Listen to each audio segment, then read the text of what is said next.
Hello students, क्या हाल चाल है बेटा। उम्मीद है सभी बहुत बढ़िया से होंगे और आप लोगों की पढ़ाई बहुत अच्छे से चल रही होगी, ठीक है ना। अब तक हमने आपको क्लास 11th के दो चैप्टर अपलोड कर चुके हैं। चैप्टर नंबर फर्स्ट समुच्चय वाला था, दूसरा आपका संबंध और फलन। दोनों को बहुत अच्छे से कराने के बाद हम बढ़ते हैं बहुत ही जरूरी और इंपॉर्टेंट चैप्टर की तरफ। Chapter number third class 11th NCERT maths का ये लेक्चर नंबर 1 त्रिकोणमितीय फलन, ट्रिग्नोमेट्रिकल फंक्शन चैप्टर है। बहुत ही बढ़िया, दमदार और इस्तेमाल में आने वाला चैप्टर है, क्योंकि इस चैप्टर के बेस पे आपको क्लास 12th में बहुत सारे काम करने हैं। क्लास 12 में इस चैप्टर के आधार पे बहुत सारे काम करने हैं। अगर इस चैप्टर में आपकी पकड़ ठीक ठाक नहीं है तो फिर दिक्कतें 12वीं में आएंगी। तो इसीलिए इसको हम लोग अच्छे से करेंगे कायदे से। और आज स्टार्ट कर रहे हैं तो सीधी बात है कि पहली एक्सरसाइज का इंट्रोडक्शन करेंगे। और पहली एक्सरसाइज के इंट्रोडक्शन के अंदर जो टॉपिक हमें डिस्कस करने हैं वो मैंने सामने लिख दिए हैं, ताकि आपको पता रहे कि आज पढ़ेंगे क्या। सबसे पहले एंगल क्या होता है, कोण क्या होता है, इस बारे में थोड़ी जानकारी लेंगे। जबकि ये आपने छोटी क्लासेस के अंदर पढ़ा भी है, कोण हमने बचपन में ही पढ़ लिया था, कोण क्या होता है। वहां भी ठीक पढ़ा था और जो पढ़ा था अच्छा पढ़ा था। अब थोड़ा सा उसको नेक्स्ट लेवल पे ले जाने वाली बात है, थोड़ा सा आगे की तरफ और बढ़ेंगे क्योंकि बड़े हो गए ना। उसके बाद में कोण का मापन, मेजरमेंट ऑफ एंगल, एंगल को कैसे नापते हैं। नापने का मतलब ये नहीं है कि मैं तुम्हें डी से चांदे से माप के ना सिखाऊंगा। मतलब मात्रक, मात्रक का मतलब जैसे लंबाई को मीटर सेंटीमीटर, अलग अलग मात्रक हैं। इसी तरीके से हमारे पास में जो कोण है उसके भी दो मात्रक होते हैं। एक होता है डिग्री में माप, जब हम करते हैं डिग्री मेजर। एक रेडियन में मापते हैं, रेडियन मेजर। ठीक है, तो ये दो मात्रक होते हैं, डिग्री में मापते हैं। अब तक हमने डिग्री में ही मापा है, जब तक हम क्लास 10 तक हमने अधिकतर डिग्री में ही कोण को मापा है, अंश जिसको बोलते हैं हिंदी में। लेकिन अब एक मात्रक और पढ़ने को मिलेगा, वो है रेडियन। तो और फिर इन दोनों के बीच में रिलेशन पढ़ेंगे कि डिग्री और रेडियन में क्या संबंध है, कि डिग्री से रेडियन में कैसे जाएंगे। कोई कोण अगर डिग्री में दिया है तो उसको रेडियन में कैसे कन्वर्ट करेंगे, अगर रेडियन में दिया है तो डिग्री में कैसे कन्वर्ट करेंगे। तो सारी बातें आज करेंगे। और उसके बाद में एक और है हल्का फुल्का लेकिन बहुत जरूरी टॉपिक, और वह है रेडियन और रियल नंबर्स। यानी कि आपके पास में रेडियन जो मात्रक होता है कोण का, और रियल नंबर आपको पता ही है वास्तविक संख्याओं के बीच में क्या संबंध होता है। एक संबंध है, छोटी सी बात है, उसका इस्तेमाल हम आगे करते हैं, इसलिए इसको बताना भी जरूरी था। किताब में है तो बताएंगे, ठीक है ना।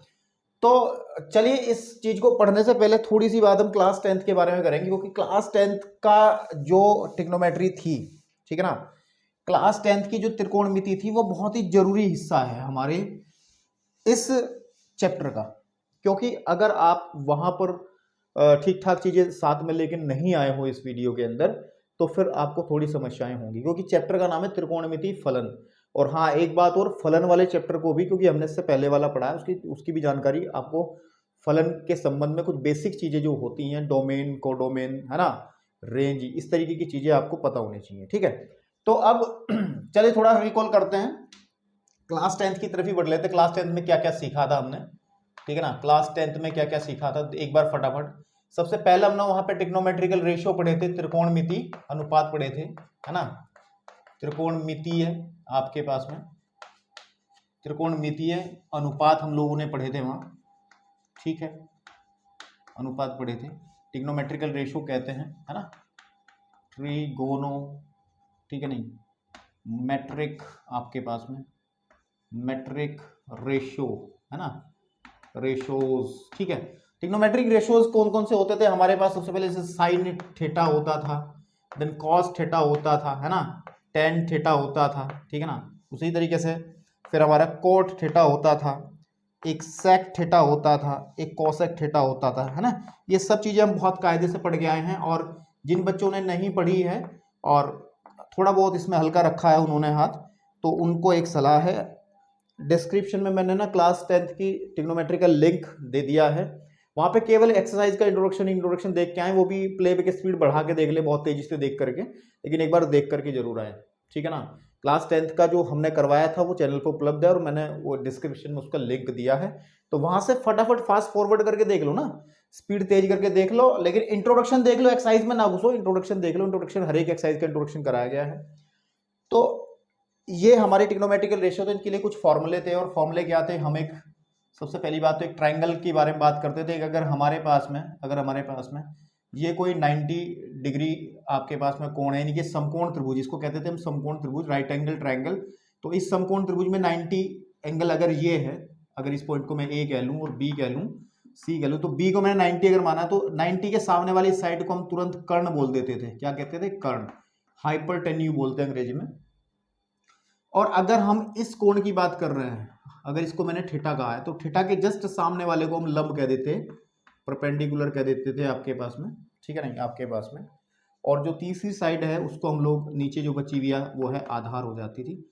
ये हमने सब आपको सिखाया था। और फिर हमने कहा था कि जो साइन थीटा होता है वो होता है लंब बटे कर्ण, ठीक है ना। ज़्यादा डिटेल से नहीं जाऊंगा मैं, क्योंकि सब चीज़ें बता चुका मैं 10th में। इसका होता था आधार बटे कर्ण, ठीक है, आधार बटे कर्ण, ठीक है आपके पास में। टेन थीटा होता था लंब बटे आधार, लंब बटे आधार। ये सब फॉर्मूले आपको अच्छे से पता होने चाहिए। कोट थीटा हमेशा 10 का उल्टा होता था, तो आधार बटे लंब आप इसको कंसिडर करके चलेंगे, ठीक है। सेक जो होता था कोस का उल्टा होता था, तो कर्ण बटे आधार आ जाता था आपके पास में, ठीक है ना। और फिर कोसेक थीटा होता था साइन का उल्टा होता था, और वो कर्ण बटे, है ना, कर्ण बटे लंब के इक्वल हो जाता। तो ये बेसिक फॉर्मूले थे जिनसे हमने बहुत सारे क्वेश्चन हमने किए थे। उसके बाद में कुछ फॉर्मूले और थे, और वो फॉर्मूले क्या थे कि जो साइन थीटा होता है दैट इज इक्वल टू 1 बटे कॉसेक थीटा होता है। ये सब ये व्युत्क्रम संबंध थे। और इसका दूसरा हिस्सा ये भी होता था कि कॉसेक थीटा जो होगा उसको भी हम 1/sin थीटा लिखेंगे। मेरे से ये उम्मीद मत रखना इसको मैं बहुत डिटेल से पढ़ाऊंगा, बहुत तेजी से। आप इसको स्पीड बढ़ा करके भी यहाँ से देख सकते हैं। अगर आपको अच्छे से चीजें आती हैं तो ये पोर्शन आप थोड़ा सा तेज करके देख सकते हैं, स्किप भी कर सकते हैं जिन बच्चों को ये सब चीजें पता है। तो जरूरी नहीं है आप टाइम खराब करें, अगर रिविजन करना है तो कोई दिक्कत नहीं है। उसके बाद में एक फॉर्मूला और होता था कि cos theta is equal to होता था 1/sec थीटा, ठीक है ना। एंड या एक फॉर्मूला इसको हम दूसरे रूप में ऐसे लिखते थे कि sec थीटा ऑल्सो इक्वल होता था 1/cos थीटा के, ठीक है ना आपके पास में। और फिर हमारे पास में जो tan थीटा होता था वो 1/cot थीटा के इक्वल होता था, और इसका दूसरा हिस्सा कि cot थीटा भी 1/tan थीटा के इक्वल होता था। फिर हमने कुछ सर्व समीकरण पढ़ी थी, कुछ सर्व समीकरण पढ़ी थी, है ना, आइडेंटिटीज पढ़ी थी, सर्व समीकरण, ठीक है।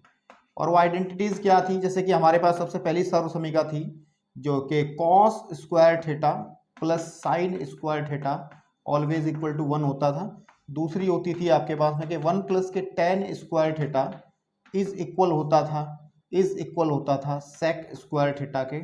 और जो थर्ड वाली होती थी वो 1 प्लस के cot स्क्वायर थीटा बराबर होता था cosec स्क्वायर थीटा। ये सब कहानी हमने बताई थी, लेकिन कोविड के कारण ये पोर्शन कट गया था। जिनको कोविड में जिन्होंने पढ़ा है तो वो इस चीज को, लेकिन मैंने फिर भी कोविड के कारण भले ही कट गया हो, मैंने इस पूरे चैप्टर को कराया है, सब है, बहुत कायदे से है और बहुत अच्छे से है। तो ये चीज आपको पता होनी चाहिए। देन उसके बाद में एक चीज और होता था हमारे पास में, कुछ पूरक फॉर्मूले थे। और जैसे हमारे पास में कि साइन 90 माइनस थीटा किसके इक्वल होता है ना। फिर कॉस 90 माइनस थीटा किसके इक्वल होता है ना। फिर ऐसे ही हमारे पास में tan 90 माइनस थीटा वाला फॉर्मूला हमने पढ़ा था। उसके बाद में हमने पढ़ा था कोट 90 माइनस थीटा वाला फॉर्मूला पढ़ा था, है ना। और हमने फिर पढ़ा था सेक 90 माइनस थीटा हमने पढ़ा था। और हमने एक पढ़ा था कोसेक 90 माइनस थीटा। बहुत मज़े से, बहुत मज़े करते हुए हमने पढ़ा था ये भाई, ठीक है, बहुत आराम से, प्यार से, ठीक है। तो इनके फॉर्मूले होते, साइन 90 माइनस थीटा हमेशा कॉस थीटा होता था, ठीक है। कॉस हमेशा साइन थीटा के बराबर होता था। टेन थीटा हमेशा कोट थीटा के इक्वल होता था। कोट थीटा हमेशा टेन थीटा के इक्वल होता था। सेक थीटा हमेशा कोसेक थीटा के इक्वल होता था। कोसेक थीटा हमेशा सेक थीटा के इक्वल होता था नहीं, होता है, था, गलत बोल रहा हूँ कि ऐसा थोड़ा पहले होता था अब नहीं होगा, होगा ये तो भाई। तो आई थिंक ये बेसिक चीजें रही हैं हमारी क्लास 10th की। और इसके बाद एक चीज और थी जो कि बहुत जरूरी चीज थी, और वो थी कुछ विशिष्ट कोणों के मान। एक हमारी टेबल होती थी कि यहाँ पे बना देता हूं मैं, कि यहाँ पे हम किस तरीके से, सपोज कर लो ये साइन, कॉस, टेन, कोट, सेक और कोसेक होता था, ठीक है ना। और इसकी कुछ एक टेबल होती थी, है ना, कि आप वैल्यूज हम लोग कुछ बात करते थे। जैसे यहाँ पे हम लोग यहाँ पे सपोज कर लो ये 0 डिग्री की वैल्यू, यहाँ पे 30 डिग्री की वैल्यू, और यहाँ पे हम बात कर लेते हैं 60 डिग्री की वैल्यू, नहीं 45 की, पहले 45 डिग्री की वैल्यू क्या होती थी, और वहाँ पे 60 डिग्री की वैल्यू क्या होती थी। देन उसके बाद में हम लोग यहाँ पे 90 डिग्री की वैल्यू को कंसीडर करते थे, ठीक है। तो ये टेबल भी हमने वहाँ बनवाई थी बहुत अच्छे से कायदे से, है ना, और बनाने का एक शॉर्टकट तरीका भी सिखाया था, तो इसको याद रखने में ताकि आसानी रहे। और लेकिन वो तरीका अब मेरी मजबूरी है, मैं यहाँ पे डिस्कस उसको कतई नहीं करूँगा, क्योंकि बड़े हो गए हो, उंगली पकड़ के चलना छोड़ दो, ठीक है, कुछ अपने पैरों पे भी भरोसा रखो, ठीक है। तो इसमें क्या था कि साइन 0 की वैल्यू 0 होती थी, है ना, 30 की वैल्यू आपकी 1/2 होती थी, और आपके पास में 45 की 1/√2 होती थी, इसकी वैल्यू √3/2 होती थी, इसकी वैल्यू हमारी 1 होती थी। फिर इसको रिवर्स कर देते थे, ये वैल्यू 1 हो जाएगी, ये √3/2 होती थी, है ना। ये एक बार कैमरा चेक कर लो, डाउट सा लग रहा थोड़ा सा, नहीं ठीक है चलिए। तो मेरे बेटा ये वैल्यू सेम रहती थी, है ना, आपके पास में, और ये आपके पास में ये इधर चला जाता था 1/2, और ये फिर आ जाएगा हमारे पास में 0, है ना। टेन थीटा, अच्छा टेन थीटा का एक फॉर्मूला और होता था, वो मैंने शायद नहीं बताया आपको, यहाँ बता देता हूँ। टेन थीटा जो होता था हमारे पास में, टेन थीटा का एक विभाजन सूत्र होता था, डिवीजन फॉर्मूला, कि sine theta upon cos theta. इसी तरीके से हम लोग कॉट थीटा को भी पढ़ते थे कि ये होता था कितना, cos theta upon sine theta. तो बेटा इस फॉर्मूले का यूज करते हुए हम इस टेबल में वैल्यू निकालते थे कि साइन 0 जो होगा 1/0.10 हो जाएगा, और इसको जब डिवाइड करेंगे तो 1/√3 हो जाएगा, इसको डिवाइड करेंगे तो 1 हो जाएगा, इसकी वैल्यू आ जाएगी √3, है ना, और इसकी वैल्यू हो जाएगी। देखो एक चीज और याद रखने वाली थी कि 1/0 होता तो उसको हम अपरिभाषित कहते थे, अपरिभाषित को डिफाइनाइट बोलते हैं, अपरिभाषित, नॉन डिफाइंड, जो परिभाषित नहीं हो सकता, अपरिभाषित, है ना, आपके पास में। तो ये इनफाइनाइट हो जाएगा, ठीक है ना। फिर इसको रिवर्स कर देंगे, इनफाइनाइट हो जाएगा आपके पास में, और यहाँ पे √3 आ जाएगा, यहाँ पे 1 ही रहेगा, यहाँ पे 1/√3 आ जाएगा। ये सारी वैल्यूज आपको पता होनी चाहिए बेटा। देन कोट, अब सेक जो है वो रिवर्स होता है कोस का, तो 1 का उल्टा 1, और इसको उल्टा करेंगे तो 2/√3 आ जाएगा, इसको उल्टा करेंगे तो √2 आ जाएगा, इसको उल्टा करेंगे तो 2 आ जाएगा, और इस 0 को उल्टा करेंगे तो 0 को उल्टा करने का मतलब 1/0, है ना, तो ये इनफाइनाइट आ जाएगा बेसिकली। और इसी तरीके से कोसेक हमेशा इसका उल्टा होता था, तो 0 का उल्टा फिर इनफाइनाइट आ जाएगा, फिर यहाँ पे 2 आ जाएगा, ठीक है, आपके पास में, है ना, और यहाँ पे √2 आ जाएगा, ठीक है, और यहाँ पे आ जाएगा आपका 2/√3, 2/√3, और यहाँ पे आ जाएगा आपका 0, ठीक है, यहाँ पे आ जाएगा आपका 0 आएगा, 1 आएगा, 1 आएगा, है ना, 1 आएगा। तो ये टेबल थी जिन वैल्यूज़ को आपको अच्छे से कायदे से याद होना चाहिए, और बहुत अच्छे से याद होना चाहिए, क्योंकि इसका यूज़ अभी भी बहुत होना है और ज़िंदगी भर होना है, ठीक है ना। तो ये क्लास 10th की कुछ बातें थी जिनको लेकर के आप साथ में क्लास 11th में आपको आना चाहिए। तो जिसको ये नोट करना है, स्क्रीनशॉट लेकर के इसको नोट कर लो। मैं फिर आज 11th के टॉपिक की तरफ बढ़ता हूँ फटाफट। चलिए अब हम क्लास 11th के टॉपिक के बारे में बात करते हैं। क्लास 11th में जो सबसे पहला टॉपिक हमने लिखा भी था वो आपका है कोण, एंगल। आप कहोगे सर कैसी बात कर रहे हो, क्लास 11th तो हमने मतलब ये क्लास 11th में थोड़ा ही ना, ये तो हमने छोटी क्लास में ही पढ़ लिया था कोण। बिल्कुल सही बात, और पढ़ के भी सही आए थे, सही चीज पढ़ी थी, लेकिन थोड़ा सा ऊपर की तरफ जाना है। ऊपर की मतलब थोड़ा सा इसको और अच्छे से समझना है कोण को। छोटी क्लास में हम ये कहते थे कि अगर हमारे पास में दो किरण, दो रेज आपस में कट करती हैं तो उनके बीच में जो चीज बनती है इस तरीके की स्थिति वाली, तो ये कोण होता है। इसको मापने का तरीका भी हमने सीखा था, चांदे से इसको माप लेते हैं, ठीक है ना मेरे भाई। तो ये था आपके पास में। और लेकिन अब हमें कुछ एडवांस पढ़ना है। एडवांस मतलब थोड़ा सा इससे आगे बढ़ना है। देखो जब आप नोटिस अगर आप नोटिस करें कि किसी भी एंगल के अंदर, यहां से शुरू करता हूं मैं किसी भी एंगल के अंदर तीन चीजें होती हैं बेसिकली, और वो तीन चीजें क्या होती हैं, दिमाग में आ रही है कुछ? एक लाइन ये होती है, एक लाइन ये होती है, एक ये पॉइंट होता है। मेन तो तीन ही चीजें होती है ना। अब थोड़ा सा 11th के हिसाब से, 11वीं के हिसाब से समझ ले, जो नीचे वाली लाइन है ना बेटा, इस वाली लाइन को हम कहते हैं इनिशियल लाइन। अंग्रेजी में ध्यान रखना ज्यादातर, क्योंकि अब अगर इनको हिंदी में ज्यादा घुसने की कोशिश करोगे इन टर्म्स को, तो अभी तो काम चल जाएगा 11th 12th में, लेकिन आगे जाकर के समस्याएं आएंगी, फिर कहोगे कि यार ये क्या लिख रहे हैं। तो मैं इसी के लिए थोड़ा सा आप लोगों को इंग्लिश में भी बताता चल रहा हूं।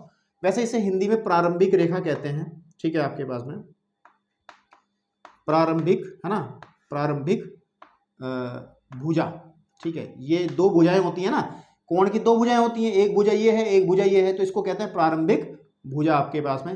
अंग्रेजी में इसको इनिशियल साइड कहते हैं, इनिशियल, ठीक है नहीं, इनिशियल साइड, ध्यान रखना है, मैं हमेशा इनिशियल साइड ही कहूँगा इसको, इनिशियल साइड कहेंगे। और ये वाली जो ऊपर वाली साइड है, ऊपर वाली जो भुजा है, इसको हम लोग कहते हैं, इसको हम लोग कहते हैं अंतिम भुजा। क्या कहते हैं बेटा? अंतिम भुजा। बड़ा अजीब सा वर्ड है अंतिम भुजा, मतलब यही आखिरी है ना। तो अंतिम भुजा अंग्रेजी में इसको कहते हैं टर्मिनल, है ना, टर्मिनल आपके पास में, टर्मिनल साइड। तो ध्यान रखना है, तो इनिशियल साइड जो हमारी नीचे वाली होगी और जो घूम रही है इस तरीके से कोण बनाने में, वो टर्मिनल साइड है। और ध्यान देना है एक चीज और, इसमें एक पॉइंट होता है जहां ये आपस में दोनों मिलती हैं, दोनों भुजाएं, ये हमारा शीर्ष कहलाता है। क्या कहलाता है? शीर्ष। और शीर्ष को अंग्रेजी में हम लोग वर्टेक्स कहते हैं। क्या कहते हैं? वर्टेक्स। बात समझ रहे हो? तो तीनों चीजें समझ में आई हैं आपको? अभी समझ में क्या आ रहा है? समझ में कुछ नहीं, पहचान करनी है सिर्फ कि कौन सी क्या है, ठीक है। अब कोण जो होता है, बेसिकली हम लोग कोण पढ़ रहे हैं, कोण तो मेनली ये होता है कोण, ठीक है, जिसमें दो भुजा और एक पॉइंट होता है शीर्ष, ठीक है। लेकिन कोण हमारे पास में, कोण के जो टाइप्स हमने बहुत पढ़े हैं, अधिक कोण, न्यून कोण, उस तरीके की बात नहीं करने के। अब कोण हम पढ़ेंगे, दो तरीके के कोण होते हैं हमारे पास में, दो तरीके के कोण होते हैं। एक कोण आपके पास में होता है धनात्मक कोण। अगर हम कोण की टाइप्स की बात करें, है ना, कोण जो है एंगल, वो दो तरीके के होंगे। एक होगा आपके पास में धनात्मक कोण, ठीक है, धनात्मक कोण, ठीक है बेटा, अंग्रेजी में इसको पॉजिटिव एंगल कह देंगे, पॉजिटिव एंगल, ठीक है, पॉजिटिव एंगल। और एक होता है ऋणात्मक कोण, ठीक है ना, ऋणात्मक कोण, और इसको हम लोग नेगेटिव एंगल कह देंगे, ठीक है, नेगेटिव, है ना, नेगेटिव एंगल कह देंगे। अब कहोगे सर ये तो चीज है, कुछ नई पढ़ने को मिल रही है। पॉजिटिव नेगेटिव क्या है? पॉजिटिव नेगेटिव क्या है, इस चीज को समझते हैं। पॉजिटिव नेगेटिव किस तरीके से डिफाइन करना है। अच्छा सुनो, आप एक चीज ध्यान रखो, आपने पढ़ी होगी कहीं ना कहीं, या नहीं पढ़ी तो आप देख लो। अगर हम लोग बात करें, अगर हम लोग सपोज कर लो ये मेरे पास घड़ी है, ठीक है, तो उसकी घड़ी की सुइयां किस तरफ घूमती हैं? इस तरफ घूमती हैं, ऐसे ही तो घूमती हैं। कोई सुई होगी, जैसे चौक मेरी है, तो वैसे तो घूमेगी, आप देखते हो तो जानते ही हो, सुबह उठ करके देखते हो तुम। अगर इस तरीके से कोई चीज गति कर रही है, इस तरीके से कोई गति कर रहा है आपके पास में, है ना, तो उसको कहते हैं क्लॉकवाइज डायरेक्शन। क्या कहते हैं? क्लॉकवाइज डायरेक्शन, ठीक है, आपके पास क्लॉकवाइज डायरेक्शन। लेकिन इसके विपरीत अगर कोई भी ऑब्जेक्ट, कोई भी वस्तु इस तरीके से गति करे इधर की तरफ, यूं, मीन्स घड़ी की सुइयों के विपरीत, तो इसको बोलते हैं एंटी क्लॉकवाइज। क्या बोलते हैं? याद रखना, ये anti clockwise, clockwise direction, wise direction. ये क्लॉकवाइज डायरेक्शन है और ये एंटी क्लॉकवाइज डायरेक्शन है। बस इसी क्लॉकवाइज और एंटी क्लॉकवाइज की वजह से ही हम लोग कोणों को धनात्मक और ऋणात्मक पढ़ लेते हैं। कैसे? देखो, अगर मेरे पास में ये प्रारंभिक रेखा है, ठीक है ना, ये प्रारंभिक भुजा है, सॉरी, ये वाली प्रारंभिक भुजा, इनिशियल हमारी ये वाली साइड जो है ये है। अगर इस प्रारंभिक इनिशियल साइड से एंगल को हम इस तरफ मेजर कर रहे हैं, यूं करके, ठीक है ना, आपके पास में, यानी कि आपके पास में अगर इसकी जो टर्मिनल लाइन है वो ऊपर की तरफ चली जाए ऐसे करके, तो इस एंगल को ऐसे माप रहे हैं, ऐसे करके, इधर से यूं, इधर से ही नापा जाएगा। तो ये जो एंगल है ये धनात्मक होगा, ठीक है, आपके पास कैसा होगा? ये पॉजिटिव एंगल होगा। मैं ऐसे शॉर्टकट में लिख दे रहा हूँ, पॉजिटिव एंगल होगा ये, ठीक है नहीं, पॉजिटिव एंगल। पॉजिटिव एंगल का मतलब क्या है कि अगर एंगल आप एंटी क्लॉकवाइज मेजर कर रहे हैं, एंटी क्लॉकवाइज, है ना, आपके पास में, तो यानी कि इसका जो अगर मेजर हम इसको कर रहे हैं, मेजर समझते हो ना, मापना, मेजर अगर हम लोग कर रहे हैं एंटी क्लॉक, है ना, क्लॉकवाइज, ठीक है ना, तो हम कहेंगे कि पॉजिटिव आपका एंगल है, धनात्मक आपका कोण है, ठीक है, आपके पास में। और इसके विपरीत अगर बात करें कि अगर हमारे पास में इनिशियल लाइन ये है ना, और इस बार जो हमारी जो टर्मिनल लाइन है वो नीचे चली गई, इसका मतलब एंगल हम इस तरफ नाप रहे हैं, ऐसे करके नीचे की तरफ जा रहा है, ठीक है ना, मीन्स ये वाली कंडीशन बन गई, देख लो, ठीक है ना। इसके अगर इस पूरे रेवोल्यूशन को कंप्लीट करूं, मैं इस पूरे परिक्रमण को कंप्लीट करूं, तो कैसे गति हो रही है? ऐसे गति हो रही नहीं हो रही है? तो ये तो घड़ी की सुइयों की दिशा में है, तो ये क्लॉकवाइज डायरेक्शन है। तो क्लॉकवाइज डायरेक्शन में हमेशा नेगेटिव एंगल बनता है ना। नेगेटिव एंगल बन जाता है। और उसको पहचानने का तरीका है, इसको पहचानने का तरीका है क्या, कि जब मोशन जो है यहाँ पे लिख देते हैं, जब आपकी मोशन यानी मेजर, जब हम मेजर का मतलब है मापना, ये मेजर मतलब मापना, अगर हम मेजर कर रहे हैं इसको क्लॉकवाइज, है ना, क्लॉकवाइज तो नेगेटिव आ जाएगा, अगर एंटी क्लॉकवाइज कर रहे हैं इधर, ठीक है ना, आपके पास में, तो वो आपका मेजर, ठीक है नहीं, अगर मेजर हम लोग करें कैसे, क्लॉकवाइज डायरेक्शन में, क्लॉकवाइज है ना, तो मेजर अलोंग एंटी क्लॉकवाइज तो हम लोग ऐसा कहेंगे, मेजर अलोंग क्लॉकवाइज तो ऐसे कहेंगे, ठीक है ना। तो पॉजिटिव नेगेटिव आपका हो गया। अब एक एग्जांपल देखते हैं, देखो एग्जांपल देखते हैं, मैं इसको थोड़ा सा अलग कर रहा हूं, यहां से ये चीज अलग हो गई, तो जो काम की चीजें नोट करते चलना, ठीक है। मान के चलो हमें +30 डिग्री, है ना, अभी माप 30 अंश का कोण बनाना है, ये उदाहरण है, एक एग्जाम्पल है ना। तो बेटा इसको कैसे बनाएंगे, आप एक लाइन बनाएंगे, ठीक है। अब +30 डिग्री बनाने से मतलब धनात्मक कोण है, तो उसका मतलब जो इनिशियल लाइन है वो नीचे की तरफ यहाँ आ जाएगी, और इनिशियल लाइन तो ये हो जाएगी, इनिशियल लाइन या फिर साइड, है ना, इनिशियल साइड। तो कोण प्लस में बनाना, तो उसका मतलब ऊपर की तरफ बनाएंगे ना, तो ऊपर बनेगा, यानी कि ये वाला कोण बनेगा ऊपर की तरफ अगर बनाएंगे इस तरीके से, तो ये +30 है, ठीक है। और अगर हम लोग सपोज करो -30 डिग्री बनाना है मेरे को एंगल, ये उदाहरण नंबर 2 देखते हैं हम लोग, थोड़ा समझ ले इसको भी, ठीक है। तो फिर अगर मेरी इनिशियल लाइन ये है, इनिशियल लाइन अगर ये है, तो हमें जो टर्मिनल लाइन लेनी है, ये टर्मिनल लाइन होती है, टर्मिनल लाइन कह लो या साइड कह लो, कुछ किताबों में इसको लाइन कहते हैं, कुछ लोग इसको साइड कहते हैं। तो लाइन सही शब्द मेरा हिसाब से नहीं है, तो इसको साइड ही कहें, ठीक है, इसको क्या कहेंगे, साइड। तो अगर ये आपके पास में इनिशियल साइड ये है, और टर्मिनल साइड फिर किस तरफ जाएगी, टर्मिनल साइड नीचे की तरफ जाएगी, क्योंकि हमें नेगेटिव एंगल बनाना ना, तो ये नेगेटिव, अगर ये 30 डिग्री का एंगल है तो उसको हम नीचे की तरफ काउंट कर रहे हैं इस लाइन से इधर की तरफ, तो ये -30 डिग्री काउंट होगा, ठीक है ना। तो आपको ये समझ आ जाना चाहिए।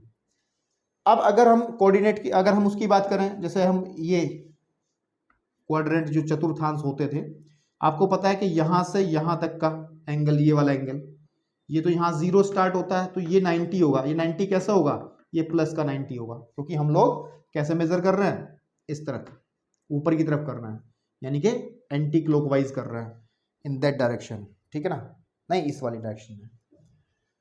तो अगर मैं इसको इधर ही लेके जाऊं, तो ये भी प्लस का 180 डिग्री यहाँ पे हो जाएगा, क्योंकि ये पूरा घूम करके कितना आ जाएगा, ये पूरा यूं घूम करके अगर हम बात करेंगे तो ये प्लस का 180 आ जाएगा। फिर अगर हम लोग इसको पूरे को यहाँ तक घुमा लेंगे, ठीक है ना, आपके इस तरीके से, तो यहाँ पे 270 आ जाएगा, वो भी प्लस का, ठीक है ना। और अगर इसको एक बार पूरा राउंड हम लोग ऐसे एक सर्कल पूरा कंप्लीट करके यहाँ ले जाएंगे ऐसे करते हुए, तो आई थिंक आपके पास में ये हो जाएगा 360, वो भी प्लस वाला। अगर हम दूसरी तरफ बात करें कि अगर, ठीक है ना, अगर मैं अब एंगल ऐसे मेजर नहीं कर रहा हूं, फ्रेम में आ रहा, नहीं आ रहा, फ्रेम में आ रहा है, हाँ।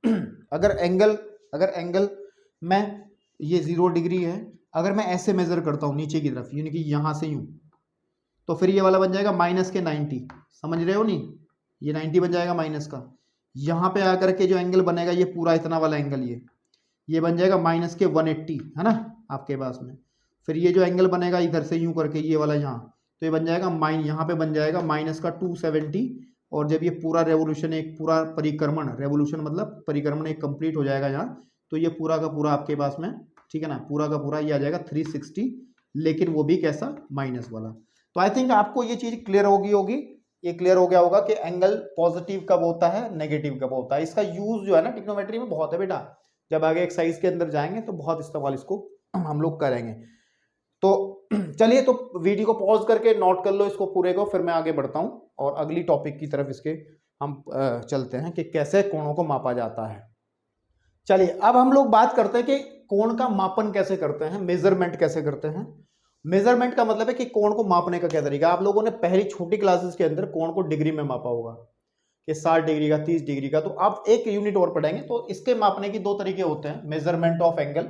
एक होता है आपके पास में नंबर 1 जो विधि आती है, वो होती है हमारे पास में डिग्री, ठीक है ना, डिग्री मापन, अंग्रेजी में इसको कहेंगे डिग्री को डिग्री ही कहेंगे, है ना, डिग्री मेजर, ठीक है, डिग्री मेजर, ठीक है। तो डिग्री में मेजर करते हैं। और दूसरा जो टॉपिक है हमारा, दूसरा जो मात्रक है इसका, वो होता है रेडियन। क्या होता है बेटा? रेडियन, रेडियन मापन। ठीक है, दोनों को मैं क्लियर करूंगा, बहुत कायदे से देखना, इस पे क्वेश्चंस बहुत आते हैं। तो रेडियन है ना, रेडियन मेजर क्या चीज होती है, ठीक है नहीं आपके पास में। तो सबसे पहले हम डिग्री को समझते हैं। आज तक हमने कहा है कि 30 डिग्री का कोण है, 50 डिग्री का कोण है, तो डिग्री होती क्या है उसको आज क्लास 11th में समझ लो। और इसको समझने का बड़ा आसान और सिंपल तरीका, आई थिंक इसको अभी ना रोक करके अभी पहले मैं इसी पे बात करूंगा। तो रेडियन को हम थोड़ी देर बाद इंट्रोड्यूस करेंगे, रेडियन को अभी हटा लो, है ना, पहले डिग्री में बहुत काम है, डिग्री को ही समझो पहले।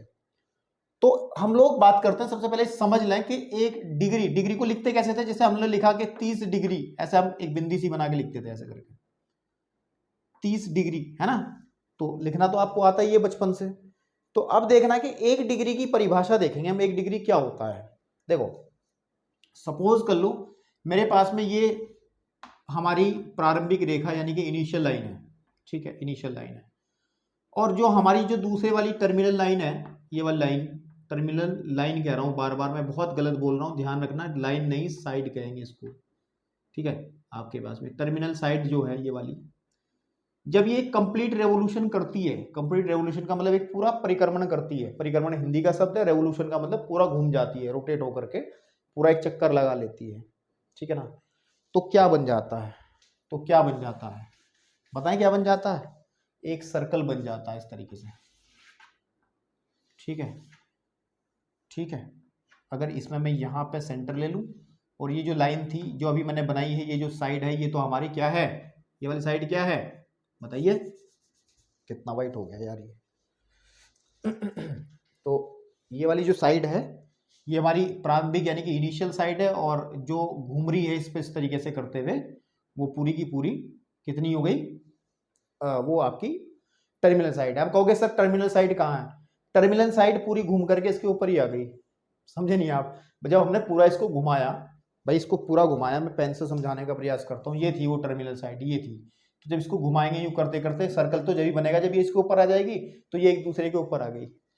अब एक डिग्री को कैसे देखेंगे क्या होता है, अगर इस सर्कल को, जो हमारे पास में ये वृत्त मिला है, इस वृत्त के मैं इक्वल पार्ट्स कर दूं, इक्वल 360 हिस्से कर दूं, छोटे छोटे, 1 2, है ना, थोड़े बड़े करता हूं, समझाना भी है मुझे। तो जैसे मैंने करा कि 1, है ना, 2, ऐसे 3 4 5 6, है ना। तो ऐसे करते करते करते करते करते करते मैं इसके कितने हिस्से कर दूं, इक्वल 360 हिस्से कर दूं। कितने हिस्से कर दूं? 360। कितने हिस्से कर दूं? 360 डिग्री नहीं, 360 सिर्फ इसके हिस्से करने हैं। तो जो एक हिस्सा बनेगा, मीन्स एक हिस्सा, तो ये तो 0 से स्टार्ट हुआ था ना, तो एक हिस्सा जो बनेगा, एक हिस्सा ये कौन से वाला, ये वाला, लाइन सीधी नहीं बन रही, ये सेंटर है, और ये वाला जो हिस्सा बनेगा, एक हिस्सा जो है ना, यानी कि एक पूरे रेवोल्यूशन का, एक पूरे परिक्रमण का 1/360वां हिस्सा, 360वां भाग, है ना, आपके पास में क्या कहलाएगा, 1 डिग्री कहलाएगा। तो ये एक अंश का कोण बनेगा, ये एक अंश का कोण बनेगा। बात समझ में आ रही है? तो मेरा मतलब कहने का ये है, मेरा मतलब कहने का ये है, आपके पास में यदि इनिशियल साइड से, इनिशियल, ठीक है ना, इनिशियल साइड से टर्मिनल साइड की, है ना, टर्मिनल साइड का जो घुमाव होगा, जो रोटेशन होगा, घुमाव, ठीक है ना, आपके पास में घुमाव, पूर्ण परिक्रमण, पूर्ण, अभी मैं इसको अंग्रेजी में बताऊंगा, पूर्ण परिक्रमण, पूर्ण परिक्रमण को अंग्रेजी में कहते हैं कंप्लीट रेवोल्यूशन, कंप्लीट रेवोल्यूशन, ठीक है, रेवोल्यूशन, ठीक, कंप्लीट रेवोल्यूशन का 1/360वां भाग, ठीक है नहीं, 1/360वां भाग, भाग आपके पास में हो, ठीक है ना, 360वां भाग आपके पास में हो तो बने कोण की माप, ठीक है ना, 1 डिग्री, 1 डिग्री, या अगर लिखें इसको ब्रैकेट में ऐसे भी लिख सकते हैं, 1 डिग्री होती है ना। ज्यादा घबराने की जरूरत नहीं, आपको डेफिनेशन अगर याद नहीं हो पा रही है, इसको समझ में नहीं आ रहा है, तो आप इतनी बात तो ध्यान रख ही सकते होगे कि भाई अब मैंने क्या कहा है। अच्छा एक बार समझाने का प्रयास करता हूं, शायद आपको समझ में आ जाए कि मैंने कहा कि इनिशियल साइड और टर्मिनल साइड हमारे पास में, टर्मिनल साइड है ये, है ना, टर्मिनल साइड का घुमाव, साइड का घुमाव, अगर इनिशियल साइड से टर्मिनल साइड का घुमाव, इनिशियल साइड से टर्मिनल साइड का घुमाव, तो यहां से ये जो घूमी है, इतनी घूमी ना, वो अगर पूरे रेवोल्यूशन का 1/360वां भाग हो जाए, पूरे रेवोल्यूशन का, इसको कहते हैं पूरा रेवोल्यूशन, यानी कि एक चक्कर को पूरा एक रेवोल्यूशन, तो कंप्लीट रेवोल्यूशन का 1/60वां भाग हो, तो हम ये कहते हैं कि जो एंगल बना है वो 1 डिग्री बना है। बात समझ में आई? अगर डेफिनेशन समझ में आ रही तो अच्छी बात है, नहीं आ रही तो सिर्फ याद रखो 1 डिग्री क्या होता है, इतनी बात ध्यान रखने की है। तो अब लेकिन इतने से काम नहीं चल रहा, इतने से काम नहीं चल रहा। 1 डिग्री के बाद हमें जरूरत कुछ और भी पड़ी। क्या जरूरत पड़ी? उस बात को समझ लें। अगर बाई चांस ये डिग्री भी तो हम लोग अगर छोटे पैमाने पे बात करें तो डिग्री से काम चल जाता है, लेकिन अगर जैसे बहुत बड़ा एक कोई सर्कल है, बहुत बड़ा एक सर्कल है, जैसे जो मेले में लगने वाले जो झूले हैं बड़े बड़े, तो उनमें तो 1 डिग्री बहुत बड़ा हो जाएगा, है ना। तो फिर एंगल को कैसे मेजर करेंगे, ठीक है ना, क्योंकि जब हम इसके 360 हिस्से करेंगे, ये छोटा है तो छोटे छोटे हिस्से हो रहे हैं, अगर बड़ा एक सर्कल हो तो उसके बड़े बड़े हिस्से होंगे 360। तो फिर हम लोगों को छोटे मात्रकों की भी जरूरत पड़ी, और फिर हम क्या करते हैं, फिर हम इस 1 डिग्री के भी इक्वल 60 हिस्से करते हैं। यहां से इस 1 डिग्री के भी इक्वल 60 हिस्से, 1 2 3 4 5 ऐसे करते करते इसके कितने हिस्से करेंगे? 60। और फिर उसके 60वें हिस्से को कहते हैं 1 मिनट, ठीक है ना।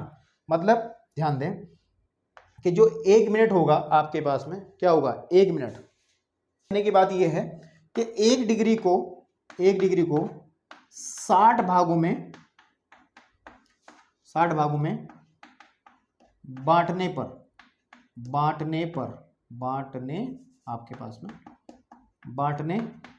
पर हमें क्या मिलता है? हमें 1 मिनट मिलता है। क्या मिलता है? 1 मिनट।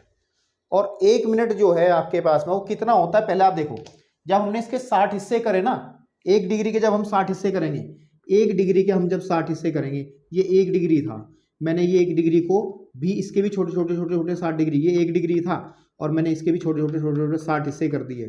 तो इसका मतलब क्या है कि जो 60 हिस्से हैं, इन हिस्सों कहते हैं हम लोग मिनट। क्या कहते हैं? मिनट। आपके पास में मिनट। तो यानी कि ये जो 60 हिस्से हुए हैं ये कहलाएंगे 60 मिनट, और ये 60 मिनट मिलके क्या बना रहे हैं? 1 डिग्री। तो 60 मिनट इज इक्वल टू हो जाएगा 1 डिग्री, ठीक है, 1 डिग्री। ये बात ध्यान रखनी है, ठीक है ना। आपके पास में 60 मिनट मिलके बना देंगी 1 डिग्री, ये बात ध्यान रखनी है अच्छे से। अच्छा, इसको सिंबॉलिकली अगर हम लिख लें, ठीक है ना, सिंबॉलिकली मतलब इसको शॉर्टकट में ऐसा हमेशा मिनट थोड़ा लिखेंगे, तो इसको हम 60 मिनट लिखने के लिए एक डैश लगाते हैं इसके ऊपर इस तरीके से, तो ये 60 मिनट की नोटेशन हो गई। इसका मतलब मिनट लिखने की जरूरत नहीं, फिर इसको हम जैसे डिग्री को हम ऐसे लिख देते हैं ना, 1 डिग्री, तो मिनट को लिखने का तरीका ये डैश लगा दे इसके ऊपर, और 1 dash is 60 minute is equal to होता है आपके पास में 1 डिग्री। तो ये ध्यान रखना है, 60 minute is equal to 1 degree होता है, ठीक है। और इसके बाद अगर कुछ और बड़ा हमें करना है तो फिर हम क्या करते हैं, कि सपोज कर लो हमने इसका एक छोटा सा हिस्सा ये वाला, यानी कि इसकी 1 मिनट, अब ये तो 1 डिग्री का था, मैंने 1 डिग्री को ऐसे बना लिया, ये 1 मिनट को मैंने ये 1 मिनट है मेरा, ये कितना है, मतलब इसका एक छोटा सा हिस्सा मैंने यहाँ उठा लिया। अगर मैं इसके भी 60 हिस्से कर दूं, छोटे छोटे ऐसे करते, तो फिर मुझे मिलेंगे सेकंड्स। क्या मिलेंगे? सेकंड्स। तो यानी कि इसकी जो 60 सेकंड्स है, ये जो हिस्से मैंने किए हैं 60 सेकंड्स जो होंगे वो 1 मिनट के बराबर हो जाएंगे। तो यानी कि 60 सेकंड जो होंगे, 60 सेकंड्स जो होंगे वो होंगे 1 मिनट के इक्वल होंगे, 1 मिनट के इक्वल होंगे आपके पास में, ठीक है। सिंबॉलिकली 60 सेकंड को लिखने का तरीका क्या है, देखो मिनट पे 1 डैश लगाया तो हम लोग सेकंड पे 2 डबल डैश लगा देंगे, that is equal to 1 minute, यानी कि ये। तो ये नोटेशन भी ध्यान है, ये छोटी छोटी बातें याद रखनी है आपको, ये वाली बात ध्यान रखनी है, ये वाली बात ध्यान रखनी है कि 60 मिनट्स बराबर 1 डिग्री होता है और 60 सेकंड्स इक्वल 1 मिनट होता है। आपको कैसे ही घड़ी से कहीं जुड़ा है हिसाब किताब, घड़ी जैसा ही लग रहा, तो घड़ी जैसा ही है, लेकिन थोड़ी चीज़ें कुछ हम लोगों को अलग करनी है, वो सीखनी है, ठीक है ना। तो आई थिंक आपको समझ में आया होगा डिग्री मापन के अंदर हमने अब तक क्या पढ़ा है। अब तक क्या पढ़ा है हमने, थोड़ी सी बात आपको बता दें, छोटी सी, अब तक जो किया है उसको रिकैप कर दें। हमने पढ़ा है कि जो आपके पास में 1 डिग्री जो होता है वो हम लोग क्या कहते हैं कि जो एक पूरा रेवोल्यूशन जो होता है, एक पूरा रेवोल्यूशन, एक पूरा का पूरा रोटेशन जो पूरा हुआ है कंप्लीट, उसका जो 1/360वां हिस्सा है ना, वो हमारा 1 डिग्री होता है, ठीक है ना आपके पास में। यानी कि 1 degree is equal to 1 degree is equal to, ठीक है नहीं, तो पूर्ण परिक्रमण का ठीक है ना, पूर्ण परिक्रमण का 1/360वां, ठीक है ना आपके पास में भाग जो होता है वो हमारे पास में 1 डिग्री कहलाता है। फिर हमने क्या किया, फिर हमने इस मिनट, इस डिग्री को भी तोड़ा और हमने कहा कि 60 मिनट बराबर 1 डिग्री होता है, जो कि मैंने यहां बताया था अच्छे से। और फिर हमने इस मिनट को भी तोड़ा, कि 60 सेकंड बराबर 1 मिनट हो जाता है ना। तो ये कुछ बातें हैं, इन बातों को थोड़ा ध्यान रखें, और जब अप्लाई करेंगे ना क्वेश्चंस के अंदर, तब आपको बड़े आसानी से, मजे से और अच्छे से क्लियर हो जाएंगे, ठीक है ना। तो फटाफट इसको नोट करें और स्क्रीनशॉट लेकर के हम लोग फिर आगे अगले टॉपिक की तरफ बढ़ते हैं। चलिए अब हम लोग बात करते हैं बेटा, हम लोग बात करते हैं इसके दूसरे मात्रक कोण का, जो दूसरा मात्रक होता है, और वो होता है, अभी हमने डिग्री पढ़ा है, डिग्री को और अच्छे से भी करेंगे क्लियर, अभी उसमें पर्याप्त काम नहीं हुआ है, ठीक है ना। तो उसके बाद में हमारा आता है रेडियन, है ना। क्या आता है, रेडियन।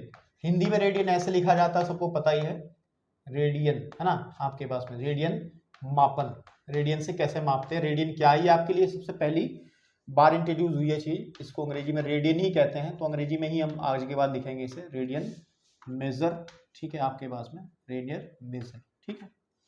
तो रेडियन क्या होता है, जैसे हमने अभी क्लियर कट आपको समझाया है कि डिग्री क्या होता है, उसी तरीके से हम लोग बात करते हैं। देखो सपोज कर लो मेरे पास में एक यूनिट सर्कल है, मेरे पास में क्या है, एक यूनिट सर्कल है, यूनिट सर्कल क्या है, इसको हिंदी में कहते हैं इकाई वृत्त। और इकाई वृत्त कैसा वृत्त होता है, जिसकी जो रेडियस है, जिसकी जो रेडियस होगी, रेडियस मतलब जो त्रिज्या होगी आपके पास में, वो 1 यूनिट होगी। 1 यूनिट का मतलब है कि 1 सेंटीमीटर हो, 1 मीटर हो, 1 इंच हो, है ना। तो 1 यूनिट को अंग्रेजी में इकाई कहते हैं ना, एक इकाई, हम कह रहे हैं 1 इकाई होगी। 1 इकाई का मतलब, इकाई की जगह आप कुछ भी इस्तेमाल कर सकते हैं, 1 सेंटीमीटर भी हो सकती है, 1 मीटर भी हो सकती है, 1 किलोमीटर भी हो सकती है ना। तो हम लोग एक ऐसे वृत्त को लेके चलते हैं, इसको समझाने का तरीका यही है कि हम लोग एक यूनिट सर्कल यानी कि इकाई वृत्त को लेके चलते हैं। और इकाई वृत्त होता क्या है, इकाई वृत्त एक ऐसा वृत्त होता है बेटा जिसकी त्रिज्या 1 यूनिट होती है ना, 1 इकाई होती है। तो सपोज कर लो कि मेरे पास में एक वृत्त है, ठीक है ना, और इस वृत्त के अंदर ये इसकी रेडियस है, और इस रेडियस की माप हमने कहा है कि 1 यूनिट है, 1 इकाई है, चलो 1 इकाई कह लेते हैं, हिंदी में थोड़ा सा आप कंफर्टेबल रहते हैं तो 1 इकाई है। या इकाई की जगह मैं यूनिट यूज कर लूँ तो अच्छा लगेगा आपको, क्योंकि 1 यूनिट है ना, चलो इकाई रख लेते हैं, 1 इकाई। अब ध्यान देना, मैं जो समझाना चाह रहा हूं रेडियन वाला कॉन्सेप्ट यहीं से आ जाएगा, ठीक है ना। अगर हमारे पास में किसी वृत्त की त्रिज्या 1 इकाई हो और हम लोग इसकी परिधि पर यहां से 1 इकाई की ही डिस्टेंस कवर कर लें, यूं आप सपोज कर लो यहां पे आकर के आपका 1 इकाई डिस्टेंस हमने कवर कर ली। समझ में नहीं आ रही बात, कि ये तो त्रिज्या थी इसकी 1 इकाई की, फिर यहां खड़े होकर के ये मेरी चौक जा रही है, ये जो चौक जो दूरी तय करेगी इसको नाप लिया हमने, और इसको नापा, यहाँ पे 1 इकाई हो गई। तो जब ये दूरी 1 इकाई चली जाती है तो फिर जो पॉइंट मिलता है उसको हम इसके इस केंद्र से मिलाएंगे तो एक एंगल बनेगा, और ये जो एंगल बनेगा ये बनेगा 1 रेडियन, ये बनेगा 1 रेडियन, ठीक है ना आपके पास में। 1 रेडियन कौन सा कोण होता है, कि जब 1 इकाई वृत्त के मतलब 1 इकाई त्रिज्या वाले वृत्त की परिधि पर अगर हम 1 इकाई डिस्टेंस चलें तो केंद्र पे जो कोण बनेगा वो 1 रेडियन का कोण बनेगा। बात समझ रहे हो। तो इसको कैसे लिखा जाए, तो हम ये लिख सकते हैं कि यूनिट सर्कल की, है ना, यूनिट सर्कल, ये इकाई वृत्त इकाई वृत्त को अंग्रेजी में यूनिट सर्कल कहते हैं। ये थोड़ा बताना जरूरी क्योंकि आगे यूज होंगे ना।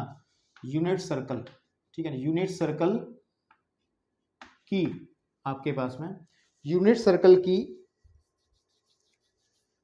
अच्छा एक बात सुनो, इसको हम क्या कहते थे, इसको हम क्या कहेंगे ये बताओ मुझे आप। क्लास 10 में पढ़ा गया था ना, चाप कहते हैं इसको। क्या कहते हैं? चाप। इस चाप की लंबाई कितनी है? इकाई। तो हम ये कह सकते हैं कि इकाई वृत्त की के इकाई चाप द्वारा इकाई चाप द्वारा है ना, इकाई चाप को अंग्रेजी में क्या कह देंगे? Unit arc. यूनिट आपके पास में यूनिट आर्क है ना, आपके पास में यूनिट आर्क। इकाई वृत्त के इकाई चाप द्वारा केंद्र पर बना कोण, चाप द्वारा, ठीक है ना, चाप द्वारा केंद्र पर बना कोण, ठीक है बेटा, 1 रेडियन है ना, 1 रेडियन, ठीक है ना, 1 रेडियन का होता है। तो ये डेफिनेशन हो गई रेडियन की। रेडियन को इसी तरीके से समझेंगे और कुछ बात ज्यादा इसके अंदर नहीं है। रेडियन क्या होता है ये मैंने आपको बता दिया। तो 1 रेडियन का क्या होता है? 1 रेडियन का मतलब है कि जब इकाई वृत्त का इकाई लंबाई का चाप जो केंद्र पर कोण बनाएगा वो 1 रेडियन कहलाएगा। इसको बहुत कायदे से, बहुत अच्छे से ध्यान रखना है। अब इस 1 रेडियन को हम लिखते हैं, 1 रेडियन जो है ना, 1 रेडियन को हम जो लिख रहे हैं, ठीक है ना, रेडियन, इसको हर बार रेडियन नहीं लिखेंगे। इसको शॉर्टकट तरीका से लिखने का तरीका यह है किताबों के अंदर कि 1 के ऊपर जैसे डिग्री को लिखते हुए 1 के ऊपर एक ऐसे गोली सी बनाते हैं तो डिग्री बन जाता है, तो उसको हम लोग यहाँ छोटा सा एक सी लिख देते हैं, इसके सर पे एक सी लिख देते हैं ऐसे करके। तो 1 रेडियन को लिखने का तरीका 1c है ना। अगर आपके सामने कभी लिखा है कि 20 रेडियन हम लिख रहे हैं, 20 रेडियन, तो 20 रेडियन का मतलब है 20 के ऊपर एक छोटा सा सी लगा देंगे शॉर्टकट के अंदर। ऐसा ध्यान रखना है आपको, ठीक है। अब रेडियन के अलावा, रेडियन में और ज्यादा, इसमें ज्यादा कुछ नहीं है, लेकिन एक चीज और है। अभी तो हमने 1 रेडियन का कोण निकाला, लेकिन अगर चाप की लंबाई 1 यूनिट ना हो तो फिर क्या होगा? और हमारे पास में त्रिज्या भी 1 यूनिट ना हो तो फिर क्या होगा? फिर कैसे कोण निकालेंगे? अगर हम एक एक ना लें भाई, अभी तो हमने स्पेसिफाई कर लिया कि ये 1 यूनिट है, ये 2 यूनिट, ये भी 1 यूनिट है, तो ये 1 रेडियन कोण बन गया। तो लेकिन एक ऐसी स्थिति बन सकती है आपके सामने, और वो स्थिति क्या बन सकती है कि सपोज कर लो एक आपको वृत्त दे दिया जिसकी त्रिज्या आपको कही गई, ले जी मैं तो उसकी 3 सेंटीमीटर की त्रिज्या है। इसकी कितने सेंटीमीटर की त्रिज्या है? 3 सेंटीमीटर की। और हम कह रहे हैं कि इसकी जो चाप की लंबाई है, मैं सपोज कर लो ये जो चाप की लंबाई है इसकी, ये जो चल रही है दूरी, सपोज कर लो मैंने यहाँ पे देखी, ये जो चाप की लंबाई है, ये वाली लंबाई यहाँ से यहाँ तक की, इस पॉइंट O से, सपोज कर लो इस A पॉइंट से B पॉइंट तक की जो डिस्टेंस है वो हमने कह दिया 4 सेंटीमीटर है। कितनी है? 4 सेंटीमीटर है, ठीक है ना। तो फिर ये एंगल कितने रेडियन का होगा? तो हमारी ये थ्योरी फेल हो जाएगी। फिर आप कहोगे सर जी आपने तो एक एक के लिए बताया था, ऐसे कैसे करा जाएगा? तो उसके लिए एक काम है, उसके लिए एक रिजल्ट है, उसका भी इस्तेमाल कर लेंगे। तो कोण को रेडियन में नापने का फॉर्मूला होता है, ठीक है ना, और वो ये होता है कि अगर हमारे पास में ये थीटा हो, है ना, ये थीटा हो, इस कोण को हमें मापना है, तो इस जो त्रिज्या है उसको तो हम आर कहते हैं, है ना, ये तो आर हो जाएगी ना, त्रिज्या को हम आर से रिप्रेजेंट करते हैं। और ये जो आर्क है, ये जो लंबाई है इसकी आर्क चाप की जो लंबाई है, इसको हम हमेशा दिखाते हैं एल से। किससे दिखाते हैं? एल से। ये लंबाई एल हो जाएगी, ये आर हो जाएगी। तो अगर एंगल थीटा है तो थीटा निकालने का तरीका होता है, थीटा बराबर होता है एल अपॉन आर, चाप बटे त्रिज्या। थीटा का निकालने का तरीका होगा एल अपॉन आर। और अगर इस एग्जांपल की बात करूं तो थीटा इज इक्वल टू आ जाएगा, इसमें एल की वैल्यू हमारे पास में 4 है और आर की वैल्यू हमारे पास में 3 है, तो 4/3 रेडियन जो है, ठीक है ना, रेडियन, ठीक है ना, आपके पास में रेडियन, ये एंगल आ जाएगा, ठीक है ना। यानी कि थीटा इज इक्वल टू हो जाएगा 4/3 रेडियन का कोण बनेगा सेंटर पे इसके द्वारा, ठीक है। लेकिन इस फॉर्मूले को अप्लाई करते समय ध्यान रखना है, एक चीज ध्यान रखना है कि एल और आर यानी कि चाप की लंबाई और वृत्त की त्रिज्या दोनों ही समान मात्रक में होनी चाहिए। समान मात्रक का मतलब है कि अगर हमने इसको सेंटीमीटर में कंसीडर किया है तो बेटा इसको भी सेंटीमीटर में ही कंसीडर हमें करना पड़ेगा, ठीक है, सेंटीमीटर में ही कंसीडर करना पड़ेगा, ठीक है। तो इसका मतलब एल और आर समान मात्रक में होने चाहिए, समान मात्रक में होने आवश्यक है, आवश्यक है। अगर समान मात्रक में नहीं है तो फिर आंसर आपका बिल्कुल गलत आएगा। अच्छा, इस फॉर्मूले को जब अप्लाई करते हो तो एंगल हमेशा रेडियन में मिलेगा, है ना, एंगल हमेशा मिलेगा किसमें, रेडियन में, ठीक है, आपके पास में। तो इसको ऐसे भी लिख सकते हैं, theta is equal to L upon R, है ना, या इसको दूसरे शब्दों में ये कह सकते हैं या करके कि कोण बराबर चाप बटे त्रिज्या, ठीक है, और ये जो कोण आएगा ये आएगा रेडियन में, किसमें, रेडियन में। इसको ऐसे करके मैं इसके ऊपर रेडियन लगा दे रहा हूँ, डिग्री में नहीं आएगा, ध्यान रखना। कभी आप इसके ऊपर डिग्री लगाते हो तो कुछ लोग गड़बड़ करते हैं, कुछ लोग क्या करते हैं कि कोण बराबर चाप बटे त्रिज्या का फॉर्मूला लगाते हैं और कोण को, जो भी कोण आता है उसको डिग्री में लिखते हैं, डिग्री में नहीं लिखा जाता। ये फॉर्मूला जो देता है ये एंगल को मापने का जो तरीका है ये रेडियन वाला देता है। किससे देता है, रेडियन वाला। तो हमारे पास दो तरीके होते हैं कोण को मापने का, एक होता है डिग्री और एक होता है रेडियन। तो अब हम लोग पढ़ेंगे कि फिर रिलेशन पढ़ेंगे अब हम कि डिग्री और रेडियन में क्या संबंध है, और जब हमें कोई कोण डिग्री में दिया जाता है तो उसको रेडियन में कैसे कन्वर्ट करते हैं, और अगर रेडियन में दिया जाता है तो उसको डिग्री में कैसे कन्वर्ट करते हैं। ये बहुत इंपॉर्टेंट पोर्शन शुरू होने जा रहा है। चलिए ओके, अभी मैं बढ़ता हूं आगे। चलिए, अब बड़ा ही इंपॉर्टेंट है, ये क्वेश्चंस में बहुत ज्यादा यूज होगा। डिग्री और रेडियन के अंदर रिलेशन क्या है कि हम लोग कि डिग्री से, है ना, डिग्री से रेडियन में कैसे जाएंगे, किसी भी एंगल को अगर हम लोग रेडियन में कन्वर्ट करना चाहते हैं, या फिर रेडियन से हमें डिग्री में कैसे आना होगा। तो इसके लिए हमें इनके बीच में एक संबंध बताना पड़ेगा, क्या रिलेशन होता है। इसको समझाने के लिए एक बहुत ही आसान तरीके से मैं आपको बताने का प्रयास करता हूं। देखिए ध्यान से सुनना, रेडियन से ही शुरुआत करते हैं, मेरी बात सुनो। एक इस बार फिर से हम एक क्या कर लेते हैं, एक यूनिट सर्कल ले लेते हैं। क्या लेते हैं, यूनिट सर्कल। यूनिट सर्कल मतलब आपको पता है, यूनिट सर्कल मतलब इकाई वृत्त। यूनिट सर्कल का मतलब होता है ना, यूनिट सर्कल का मतलब होता है इकाई वृत्त। और इकाई वृत्त मतलब ऐसा वृत्त जिसकी जो त्रिज्या होगी, है ना, जिसकी जो त्रिज्या होगी, जो रेडियस होगी वो 1 यूनिट होगी। 1 यूनिट का मतलब 1 मीटर, 1 सेंटीमीटर या कुछ भी हो सकता है, यूनिट होगी, बस 1 होगी, चाहे वो मीटर हो, चाहे सेंटीमीटर हो, चाहे वो इंच हो, चाहे वो मिलीमीटर हो। तो मेरे भाई अगर हम लोग बात करें, सपोज कर लो कि ये हमारे पास का सेंटर है इस वृत्त का, और ये इसकी त्रिज्या बन जाएगी बेसिकली, और इसकी जो लेंथ है वो 1 यूनिट है, यानी कि 1 इकाई है। हिंदी में लिख लो, चलो 1 इकाई, ये 1 यूनिट है। तो अब मेरी बात ध्यान से सुनना, बस यहीं से इसका संबंध डेवलप हो जाएगा बहुत आसानी से, अगर आपको समझ में आ गया तो। आएगा ही यार, इतनी मेहनत कर रहे हैं तो आएगा तो है ही है, ठीक है ना। थकान होगी है शायद आप लोगों को, ठीक है ना, मुझे भी है, लेकिन वीडियो को पॉज करके थोड़ा घूम फिर लिया करो, ऐसी कोई बात नहीं, लगातार ये आपको देखना है, ठीक है ना। रोक करके थोड़ा सा रिलैक्स करके फिर आओ तो अच्छा समझ में आएगा, ठीक है ना। तो चलिए बात करते हैं। तो अगर मेरे पास में ये 1 इकाई इसकी रेडियस है, ठीक है, और फिर मैं इसकी यहां से एक इकाई में एक चाप काट लेता हूं, यहां पे सपोज कर लो 1 इकाई का चाप। इस चाप की लंबाई में इस पॉइंट को कह देता हूं ए, और ए से बी तक की जो लेंथ है वो हमने कह दी 1 इकाई ही है, 1 इकाई ही है। यानी कि अगर ये 1 सेंटीमीटर है, अगर मैं यहाँ पे इसको 1 सेंटीमीटर में कन्वर्ट करता हूँ तो बेटा ये भी 1 सेंटीमीटर ही हमने ये वाली ले ली। तो सीधी सी बात ये है, अभी इकाई रखो, है ना, सीधी सी बात ये है, हमने अभी डेफिनेशन में कहा था कि इकाई वृत्त के इकाई चाप द्वारा केंद्र पर बना कोण 1 रेडियन होता है, तो ये एंगल बनेगा 1 रेडियन। मेरे भाई समझ में आ रही है बात। इसी तरीके से मैं इसको यहां से एक यूनिट और आगे चला जाऊं, मैं 1 यूनिट, 1 इकाई और आगे चला गया मैं, 1 इकाई और, ठीक है ना, आपके पास में ये यहां से बी से सी तक चला गया मैं, और 1 इकाई और चला गया मैं, 1 इकाई, ठीक है ना। तो फिर मेरे भाई ध्यान से देखना, तो ये ऊपर वाला एंगल भी तो 1 रेडियन ही होगा। तो इसका मतलब अगर मैं पूरे एंगल की बात करूंगा, क्योंकि ये 1 और 1, ये पूरी की पूरी डिस्टेंस कितनी हो जाएगी, यहां से यहां तक की, ए से सी तक की हो जाएगी 2 इकाई, ठीक है ना, आपके पास यहां से यहां तक की।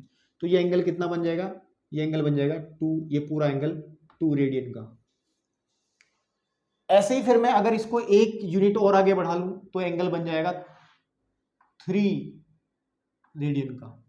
अगर हम लोग वंस अगेन सी से डी पे आ जाए यहाँ पर, और ये भी 1 इकाई ही डिस्टेंस हो, तो आपको पता 1 इकाई 1 इकाई 1 इकाई, तो ये पूरा 3 इकाई हो जाएगा। तो फिर पूरा एंगल कितना बन जाएगा, ये 3 इकाई का बन जाएगा, सॉरी 3 रेडियन का बन जाएगा। ठीक है, ऐसे करते करते अगर मैं कंप्लीट एक रेवोल्यूशन कर लूं तो मैं एक चीज लिख सकता हूं, एक चीज लिख सकता हूं, 1 इकाई चाप द्वारा, इकाई चाप द्वारा, चाप आर्क होती है ना, आर्क अंग्रेजी में कहता है, अंग्रेजी के शब्दों पे ध्यान रखना भाई। 1 इकाई चाप द्वारा केंद्र पर जो अंतरित कोण है, केंद्र पर बना जो कोण है, बना कोण, वो कितना होता है, 1 रेडियन ही होता है भाई। रेडियन को ऐसे लिख लें, यहाँ पे ऐसे लिखे, समझ तो आ रही ना, ये रेडियन चाहे ऐसे लिख लें या अंग्रेजी में लिख लें, या मैं छोटा सा सी बना दूं उसके सर पे। तो 1 इकाई चाप द्वारा हमारा जो एंगल बनेगा वो 1 बनेगा। 2 इकाई चाप द्वारा केंद्र पर बना कोण कितना हो जाएगा, बताओ मुझे, 2 रेडियन हो जाएगा। ठीक है ना आपके पास में, ठीक है। इसी तरीके से अगर हम चलते चले जाएं 3 इकाई चाप द्वारा चला गया कोण टोटल, वो 3 सी के बराबर हो जाएगा। अब मेरी बात सुनो, जब ये कंप्लीट रेवोल्यूशन हो जाएगा, कंप्लीट एक पूरा चक्कर पूरा लग जाएगा, तो मुझे बता सकते हो क्या ये पूरी की पूरी लेंथ कितनी हो जाएगी? अरे भाई, आप लोगों ने बचपन में वृत्त की परिधि पढ़ी थी, तो अगर मैं यहां से शुरू करूं, ये पूरी नापू तो ये कितनी हो जाएगी, वृत्त की परिधि हो जाएगी। और वृत्त की परिधि क्या होती है, वृत्त की परिधि क्या होती है, 2 पाई आर होती है ना। लेकिन इन दैट सर्कल हमने लिया है यूनिट सर्कल, हमने ये कैसा सर्कल लिया है, एक यूनिट सर्कल लिया है, यूनिट सर्कल लिया है। यूनिट सर्कल मतलब इकाई वृत्त लिया है, इकाई वृत्त। और इकाई वृत्त के अंदर आर का मान जो है, आर का मान 1 होता है, 1 इकाई होता है ना आपके पास। तो जब मैं इसमें 1 भरूंगा तो यूनिट सर्कल की जो परिधि आएगी वो 2 pi into 1 that is equal to 2 pi. ठीक है, तो यानी कहने की बात यह है कि वृत्त की परिधि, कुल परिधि द्वारा, है ना, तो वृत्त की इकाई वृत्त की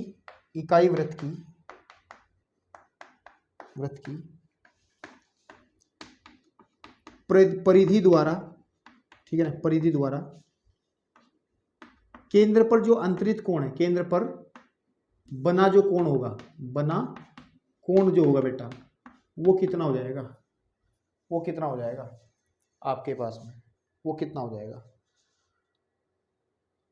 तो सबसे पहले देखो ना, वृत्त की परिधि कितनी होगी, उतना ही तो होगा, क्योंकि आपको पता है 1 इकाई है तो 1 है, 2 इकाई है तो 2 है, 3 इकाई है तो 3 है। तो वृत्त कितनी इकाई की परिधि होगी, तो परिधि हमारे पास में 2 पाई की होगी, तो 2 पाई तो बनेगा, 2 पाई रेडियन।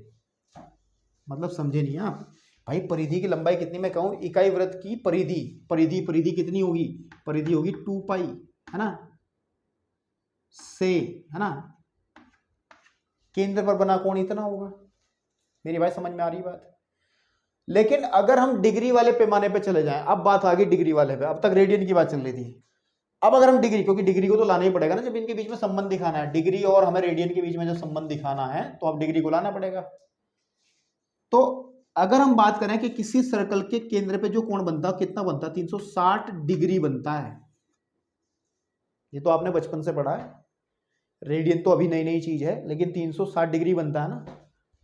तो हम ये भी तो कह सकते हैं कि इकाई वृत्त की परिधि पर बना जो कोण होता है 360 डिग्री के बराबर होता है, और वो 360 डिग्री किसके बराबर हो जाएगा, 2 पाई रेडियन के बराबर हो जाएगा। तो दैट इज द रिलेशन, आप ऐसे कह सकते हैं, इसको थोड़ा सा हम अच्छे से लिख सकते हैं कि 360 जो डिग्री होगा, degree, that is equal to 2 pi radian, 2 pi radian. तो दैट इज द रिलेशन, यही रिलेशन है हमारा, यही हमारा रिलेशन है कि 360 डिग्री बराबर होता है 2 पाई रेडियन। अब इसको थोड़ा सा आगे की तरफ और सॉल्व कर लें, तो अगर हम थोड़ा सा इसको सही लिखें तो आज 360 डिग्री को ऐसे लिखते हैं बिंदी बना के, और 2 पाई रेडियन को हम ऐसे लिखते हैं। इस 2 को अगर मैं इधर ले जाकर के इसको डिवाइड कर दूं तो यह आ जाएगा 180 degree is equal to pi radian. ठीक है ना, 180 degree is equal to pi radian. इसका मतलब मेरे भाई ये बात है कि pi radian is equal to, जब कहते हैं ना, कुछ लोगों की बात आपने सुनी होगी कि यार कुछ ज्ञान पेलू लोग होते हैं, ज्ञान पेलने वाले, कि पाई की वैल्यू कहीं तो हम 22/7 रख देते हैं और कहीं पे पाई की वैल्यू हम लोग 180 डिग्री रख देते हैं। तो ये क्या चक्कर है? इसका मतलब समझ लो, हमने अभी इसका मतलब समझ लिया कि इसका मतलब है कि pi radian is equal to 180 degree, जो कि मैंने लिखा है। ठीक है, अब इससे हम कन्वर्ट कर सकते हैं, आसानी से फॉर्मूले बना सकते हैं। अगर सपोज कर लो मेरे को, मैं अब इसको रफ कर सकता हूँ जो ड्रामा बनाया मैंने, ठीक है, क्योंकि अब मुझे फॉर्मूले बनाने हैं। आप स्क्रीनशॉट ले लो, अगर समझना है अपनी कॉपी में इसको अच्छे से बना के समझ करके काम कर सकते हैं इसको आराम से, कोई दिक्कत नहीं है। ठीक है, अब ध्यान से देखो, अब ध्यान से देखो, हमारे पास रिजल्ट जो आया है वो रिजल्ट आया कि 180 degree is equal to pi radian. तो अगर मैं 1 डिग्री बराबर देखूं तो that is equal to pi upon 180 radian. ठीक है ना? तो अगर आपको ये आपको जो मैं बता रहा हूं, एक मिनट जरा किताब में थोड़ा सा देख लूं कितना आपके लेवल का है यार, आगे ज़्यादा आगे ना चला जाऊं, कभी आपको ऐसी समस्याएं पैदा हो जाएं कि आप कहोगे सर जी क्या आपने हमें बहुत ही, ठीक है ना, बहुत ही गहरी चीज़ें आपने बता दी हमें। ठीक है, तो 1 डिग्री इज इक्वल टू होता है, हाँ, पाई अपॉन 180। ठीक है, बिल्कुल सही है। इसको भी आप अपने, एक चीज तो फॉर्मूला ये हो गया, इसको भी आप नंबर 1 करके या जो भी करके, दूसरी बात इसको भी आप ध्यान रखेंगे ऐसे करके। ठीक है, अब कुछ फॉर्मूले हैं हमारे पास में, और कुछ फॉर्मूले किस तरीके के हैं, अगर कन्वर्सन हमें करना है, कन्वर्ट करना है। ठीक है, अब देखो ध्यान से, इसी फॉर्मूले से सपोज कर लो, इसी फॉर्मूले से देखो, इसी फॉर्मूले का यूज करते हुए कुछ चीजें बताता हूं। सपोज कर लो हमें 30 डिग्री को हमें कहा गया है रेडियन में लिखो। ठीक है ना, आपके पास तो ये एग्जांपल है, ये उदाहरण है एक, है ना। तो ऊपर वाले से बात कर लेते हैं। हमको पता है कि हमको एक वो होता ना, एकांकी नियम होता था, हमें पता है, वो ऊपर से ही बात करता हूं कि 180 डिग्री बराबर होता है पाई रेडियन। तो 1 डिग्री बराबर हो जाएगा पाई अपॉन 180 रेडियन। ठीक है, तो हमें किसका निकालना, तो 30 डिग्री इज इक्वल टू आ जाएगा पाई अपॉन 180 इंटू 30 रेडियन। ठीक है ना, तो 30 डिग्री इज इक्वल टू आ जाएगा, 0 से 0 कटा, 3 6 18 पाई अपॉन 6 रेडियन। ठीक है ना, तो याद रखना है कि 30 डिग्री हमेशा पाई अपॉन 6 के इक्वल लिखते हैं हम लोग। 30 डिग्री को हम पाई अपॉन 6 लिखते हैं, लेकिन बशर्ते ध्यान रहे कि जब पाई की बात करते हैं तो हम लोग, इसका मतलब ये रेडियन में है। 30 डिग्री हमेशा पाई अपॉन 6 रेडियन के बराबर होता है। ठीक है ना, इसके ऊपर गलती से आप इसको डिग्री मत कह देना। ठीक है ना, कि 30 डिग्री हमेशा बराबर होता है इसके, नहीं, दैट इज रेडियन, ये होता है रेडियन। ठीक है ना, आपके पास में ऐसे आप बहुत सारे कन्वर्ट कर सकते हैं। जैसे सपोज कर लो हमको 45 डिग्री को देखना है कि 45 डिग्री बराबर किसके होगा, तो according to this same to same क्या करना है, आपको क्या करना है कि पाई अपॉन 180 में आपको 45 से मल्टीप्लाई कर देनी है बस उठा करके, और ये रेडियन में कन्वर्ट हो जाएगा। यही तो किया था यहाँ, क्योंकि 1 डिग्री बराबर पाई अपॉन 180 रेडियन है ना, तो 45 होगा, तो 45, एक पेन की कीमत ये है तो 30 पेन की कीमत ये होगी। वही तो जो बचपन में क्वेश्चंस किए थे, 1 डिग्री का मान ये है तो 30 डिग्री का मान ये होगा, 1 डिग्री का मान ये है तो 45 डिग्री का मान ये होगा। लिखना चाहो लिख दो, है ना। 1 degree is equal to pi upon 180 radian होता है।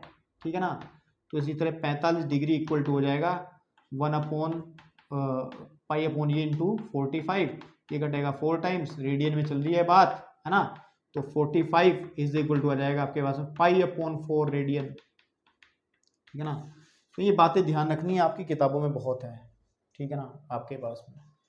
तो अभी हमने बात की है कि डिग्री से रेडियन के अंदर चले गए हम लोग, अगर रेडियन से वापस आना हो डिग्री में फिर क्या करेंगे।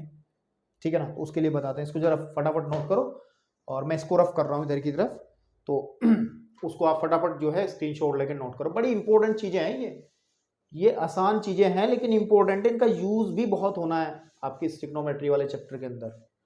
तो सुनो मेरी बात, अभी हमने पढ़ा है कि 180 डिग्री इज इक्वल टू, ये वाला रिजल्ट पढ़ा था ना हमने शुरुआत में, that is equal to pi radian, है ना, ये पढ़ा था कि 180 डिग्री जो है ना, डिग्री जो है वो पाई रेडियन के इक्वल होता है ना, पाई रेडियन के इक्वल होता है।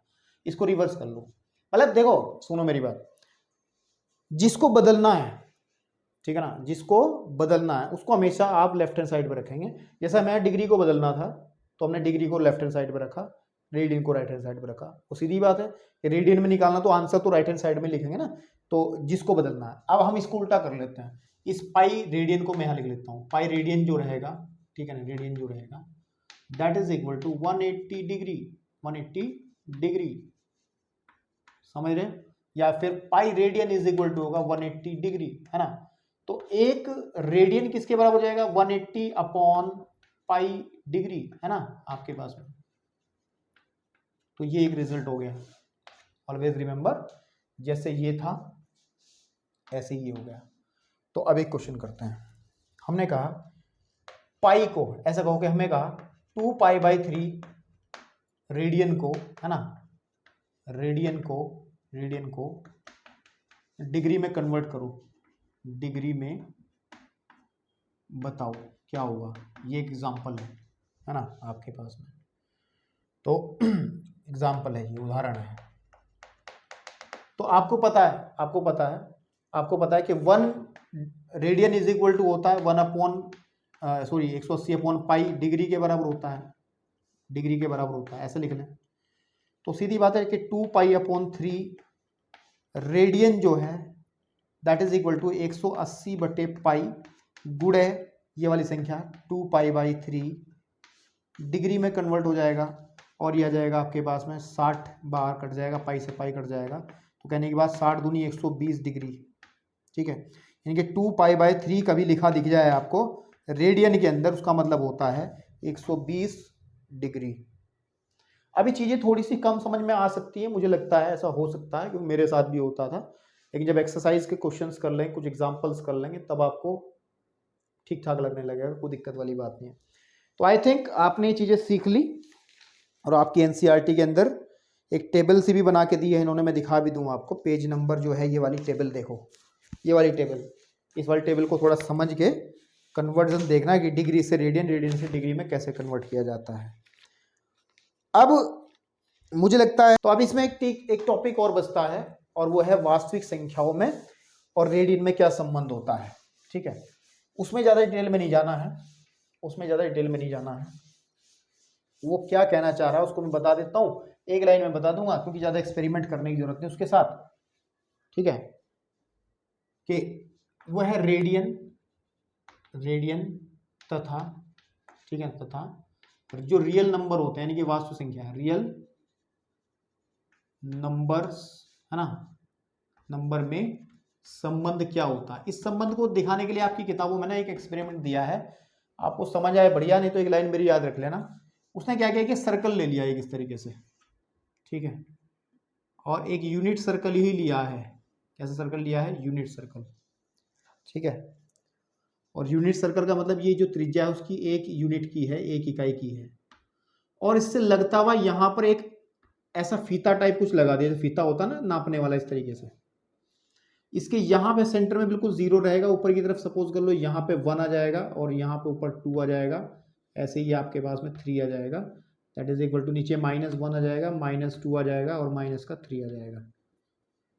अब क्या करना है, देखो, जब मैं इस फीते को इसको पकड़ के इस पर लपेटूंगा, मेरी बात सुनना, जब मैं इसको इस पर लपेटूंगा तो ये तो लगभग ये वाला पॉइंट तो यहाँ को कहीं ना कहीं आ जाएगा, ये वाला जो पॉइंट है, ये वाला जो 2 है वो कहीं ना कहीं यहाँ को आ जाएगा, ये वाला जो 3 है वो पॉइंट कहीं ना कहीं यहाँ आ जाएगा आपके पास में। तो उस तरीके से कुछ एंगल्स बनेंगे, ठीक है ना आपके पास में। अब मुझे बताओ ये लेंथ तो आपके पास में एक ही होगी ना, क्योंकि 1 यूनिट ये है, जितनी डिस्टेंस इसमें है इतनी डिस्टेंस इसमें है, ये 1 यूनिट है तो ये भी 1 यूनिट है आपके पास में, ये लिए है ना मैं इस हिसाब से। इस फीते पे हमने जो लाइन जो गैप लिए हैं वो उतने ही लिए हैं जितने की ये त्रिज्या है। तो इसका मतलब क्या है कि ये जो 0 से 1 तक की जो लेंथ है, ये जो रियल नंबर है, ये जो वास्तविक संख्या है 1, ये सेंटर पे जब हम इसको मिलाएंगे तो 1 रेडियन का ही कोण बनाएगी, ठीक है ना। ऐसे ही जो ये 2 को देखा जाएगा तो ये जो एंगल बनेगा यहाँ पे वो 2 रेडियन का कोण बनेगा, यानी कि ये जो 2 है। तो मतलब क्या है, मतलब क्या है, हम कहना क्या चाह रहे हैं, हम ये कहना चाह रहे हैं कि हम लोग ये जो संख्या रेखा है हमारी, ये वाली जो फीता है, इसमें फीता बना हुआ, ये संख्या रेखा है। और संख्या रेखा को अगर इस तरीके से रखा जाए तो रेडियन में, ठीक है ना, रेडियन जो होता है और जो वास्तविक संख्याएं हैं 1 2 3 है ना आपके पास में, वास्तविक जो संख्याएं हैं, वास्तविक संख्या वो समान होती है, मतलब हम लोग समान होती हैं, इस बात को ध्यान रखना है। मतलब समान का मतलब ये है कि हम लोग रेडियन में अगर किसी को, हम कह रहा हूं कि पाई रेडियन आपके पास में, तो पाई रेडियन को एक संख्या भी माना जा सकता है। मैंने लिखा कि 10 रेडियन लिखा मैंने, इसका हम लोग सिंपल 10 भी पढ़ सकते हैं, ठीक है ना। तो यानी कि रेडियन और वास्तविक संख्याएं समान होती है। ऐसा क्यों किया जा रहा है, ये क्यों फालतू की चीज आई, क्योंकि हमने एक चीज है हमारे पास त्रिकोणमितीय फलन पढ़ना, तो फलन के अंदर हमें डोमेन भी पढ़नी पड़ेगी, है ना, और साथ में रेंज वगैरह, कोडोमेन वगैरह सब पढ़ना पड़ेगा। तो इस संबंध में हम लोग वहां पे जितने भी ये रेडियन में एंगल कंसिडर किए जाते हैं, तो वहां इस रेडियन को हम रियल नंबर ही मान के काम करते हैं, क्योंकि रियल नंबर में हमने डोमेन कोडोमेन खूब पढ़ी है फलन के अंदर। वहां पे जब जाएंगे तो बहुत आसानी से आपको चीजें बताएंगे। तो इतनी बात है। रेडियन जो रेडियन होता है, रेडियन है ना आपके पास, दोबारा फिर बता रहा हूं, जो रेडियन होता है, रेडियन और जो रियल नंबर है, रियल नंबर जो है, रियल जो नंबर है, आर सेम सब बराबर है, सब एक जैसे हैं, ठीक है। तो ये बात ध्यान रखनी है। तो बस आज के इंट्रोडक्शन में इतना ही रखते हैं, और इससे जो सेकंड वाला इंट्रोडक्शन है कुछ एग्जांपल्स करेंगे, देन एक्सरसाइज के अंदर बढ़ेंगे। धन्यवाद।